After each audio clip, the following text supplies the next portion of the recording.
Bom dia. Vamos continuar nosso papo sobre métricas aplicadas à logística? Então vamos falar sobre retorno de capital. Que tal? Pensar em retorno de capital é pensar na gestão da empresa, pensar na gestão do negócio, ou seja, na assertividade do processo gerencial. Quais são os rumos que a empresa está adotando? Como é que a ação dela, como é que a gestão dela está repercutindo em seus resultados? Retorno de capital é uma excelente ferramenta, um excelente indicador para isso. É uma relação métrica que existe então entre dois elementos, ou seja, capital empregado e capital recebido. Capital recebido sobre capital empregado. Alguns livros, algumas fontes bibliográficas chamam isso de lucro sobre capital empregado, identificam dessa forma. Eu acho que não seria o momento, a situação adequada para uma definição de lucro, porque eu acredito que o lucro é uma relação métrica de um outro resultado financeiro, já repercutido aí de uma resultado de uma DRE, demonstração de resultados do exercício, onde o lucro é uma percepção final. Nesse momento eu chamaria de margem de contribuição, ou seja, entrada de capital líquida abatendo ali o custo variável, eventualmente, uma entrada de capital bruta, um faturamento, sobre o emprego de capital, sobre o capital empregado. Essa relação métrica, então, ela vai poder gerar para a gente três resultados viáveis. Vai. Um resultado positivo, ou seja, um resultado maior do que um, resultado neutro ou nulo, um retorno de capital igual a zero, por assim dizer, e um retorno de capital negativo, ou seja, um retorno de capital menor, inferior a zero. Pensar só com uma relação métrica positiva, ou seja, um retorno de capital superior a um é o interessante, pode ser uma ideia inicial, tudo bem, positiva, mas pode não ser interessante para toda a situação da empresa. Obviamente, a gente quer ter ganho numa empresa, ninguém entra numa empresa para perder dinheiro. Então a gente sempre espera uma métrica superior a um. Ou seja, para cada real empregado, eu quero ter um retorno maior do que um real, um RC positivo. Ok, mas eu tenho as outras relações também do RC neutro ou nulo e do RC negativo, que podem ser interessantes para a empresa ou podem indicar para a empresa caminhos alternativos de gestão interessantes até para que ela possa tirar melhor proveito das relações que se lhe aparecem. Retorno de capital positivo. Obviamente, o retorno de capital positivo é o retorno que todo mundo busca, é o retorno que todo mundo quer. Para cada real aplicado, para cada unidade monetária aplicada no meu estoque, eu quero ter uma unidade e algo a mais de retorno, ou seja, eu quero ter um ganho em função de cada real aplicado. Obviamente é o que todo mundo quer. O problema é que nem sempre é uma relação simples de ser medida, porque quanto maior essa relação, quanto maior o seu retorno de capital, provavelmente maior é o teu preço praticado, maior é a tua vantagem no mercado. E você vai ter o problema da concorrência. Então, se você estabelecer qual é a métrica adequada, ou seja, tá, retorno positivo, de quanto? Qual é o máximo que você pode aplicar? Qual é o mínimo que você pode aplicar? Hoje a gente sabe que quem determina preço de venda ou quem determina a relação de mercado são os concorrentes. Ou seja, quanto maior o seu nível de concorrência, quanto maior a quantidade de concorrentes você tem, menor vai ser a tua liberdade de praticar qualquer preço. E o teu consumidor também vai ter um limite financeiro que ele pode assumir a tua pagamento ou a compra do teu produto ou do teu serviço. Então toma cuidado. Retorno de capital positivo, óbvio, todo mundo quer. Mas o quanto positivo é que é o problema que você vai ter que começar a gerenciar daqui para frente. O primeiro passo foi dado. Teu estoque está gerando positividade, está gerando um retorno positivo. Mas toma cuidado com esse positivo todo também, vai. Retorno de capital zero ou nulo é quando você está empatando o capital, por assim dizer, numa gíria bem popular. Você está vendendo pelo preço que você comprou. Tudo bem. Pode ser interessante para você? Eu diria para você que em alguns casos é uma relação métrica saudável. Vender pelo custo, né? Ou vender com retorno de capital nulo, neutro, pode ser muito interessante quando você está diante de um problema de giro de estoque, ou seja, você tem um produto que não está girando, está lá parado. E você está diante de um processo de renovação onde o teu fornecedor está dando um salto tecnológico e aí o teu fornecedor agora vai te entregar um produto novo, um produto diferente e você vai ficar com o teu estoque encalhado. Você não vai ter para quem vender aquela tecnologia já que está sendo ultrapassada. Então, nesse ponto, pensa direitinho e avalie se não é o caso de vender um retorno de capital nulo. De repente você vende mais fácil o teu estoque e consegue repor, refazer teu estoque com produtos novos, que esses sim terão condições de gerar uma rentabilidade positiva por estarem mais adaptados tecnologicamente, por estarem mais atualizados, ou mesmo uma vertente que o teu cliente esteja disposto a pagar.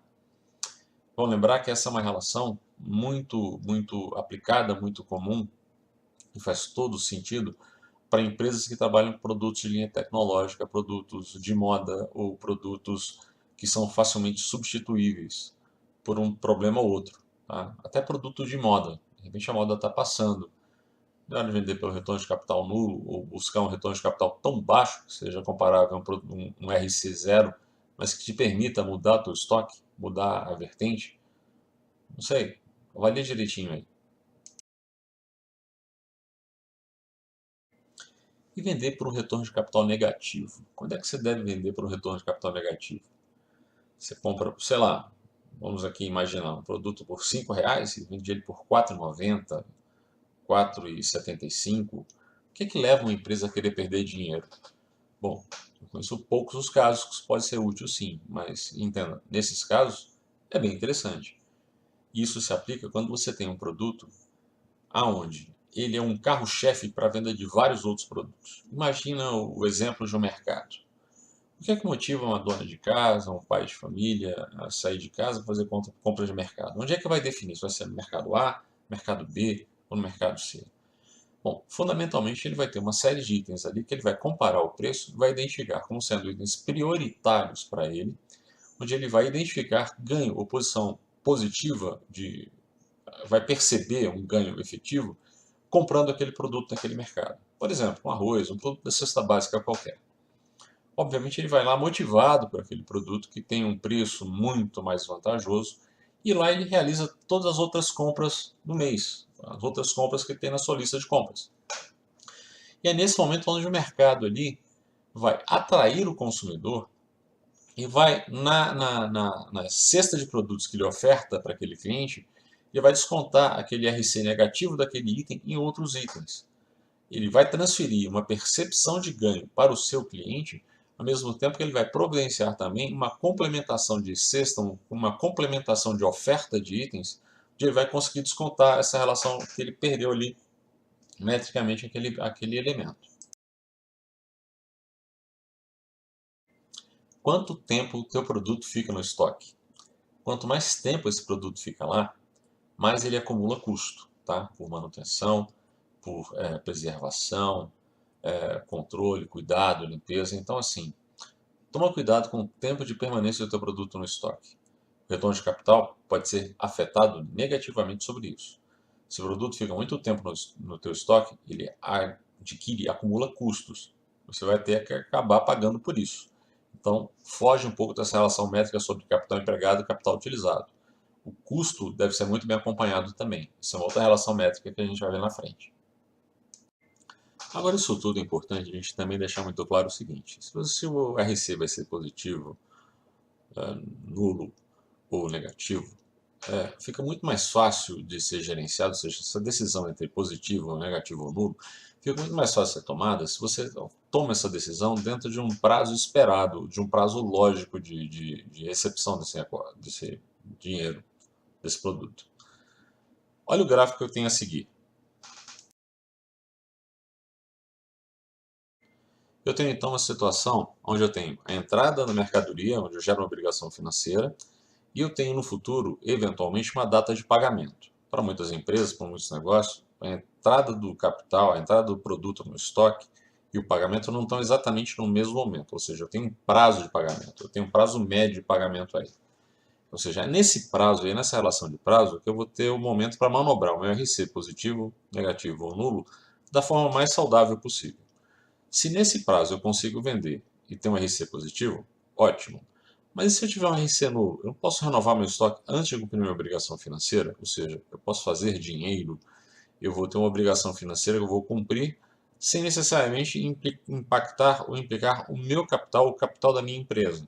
Eu tenho uma liberdade, então, gerencial aí muito boa. É importante perceber que nessa relação, nesse espaço de tempo, eu tenho uma manobridade muito boa. Então, o retorno de capital ele depende essencialmente da qualidade da minha gestão, que vai conciliar situações financeiras, de gestão de materiais, com todos os outros aspectos gerenciais. É nesse espaço de tempo que eu vou ter que fazer as minhas campanhas de marketing, nesse espaço que eu vou exibir esse produto, é nesse espaço que eu vou gerenciar os meus estoques. Mas entendo, é um espaço ótimo, nesse caso, como indicado no gráfico, que eu vou ter a condição de gerenciar. Vamos ver de novo o gráfico. Muitas empresas possuem prazo de pagamento com o fornecedor esperado médio de 30 dias, 40 dias até, e elas fazem então todo o esforço para que elas gerenciem o seu material nesse espaço de tempo, ou seja, façam toda a gestão do giro desse material nesse espaço de tempo. É aí onde a métrica de retorno de capital se encontra com outra métrica da logística chamada de giro de estoque ou antigiro de estoque. E é um assunto para um vídeo daqui para frente, nas próximas semanas. Quem sabe eu volto a falar com vocês sobre isso. Só vamos tomar cuidado com um detalhe. Isso é muito perigoso, por vários aspectos. Primeiro aspecto, isso tem que estar sempre muito bem acompanhado. Essa métrica tem que estar muito bem vista, muito bem acompanhada. Não pode se perder em nenhum momento o fio de controle sobre isso. Caso contrário, você está dando o primeiro passo para um prejuízo operacional, né? As contas não vão bater, as contas não vão fechar nunca positivamente, sequer vão fechar. Por outro lado, isso pode ser uma relação danosa de mercado, isso pode ser encarado inclusive como prática desleal de mercado, como um dumping, ou seja, você está vendendo abaixo do seu preço de custo com o intuito de derrubar o cliente. Muito cuidado, isso pode ser um fator motivador, mas tem suas implicações e seus impactos legais também. Então, usar o retorno de capital como indicador de gestão é sempre muito positivo para a gente saber o seguinte: como é que está sendo a qualidade da gestão? Como é que está sendo isso? Mas vale a pena lembrar e fazer um corte aqui, chamar atenção para um detalhe. É só um indicador, tá? Retorno de capital é só um indicador. Existem outras métricas, outros indicadores que serão muito úteis para a gente, como, por exemplo, giro e antigiro de estoque. Espero que você tenha gostado desse vídeo. Diz aí para mim o que você achou, manda uma mensagem para mim, tá ok? A gente se encontra em outra oportunidade. Abraço.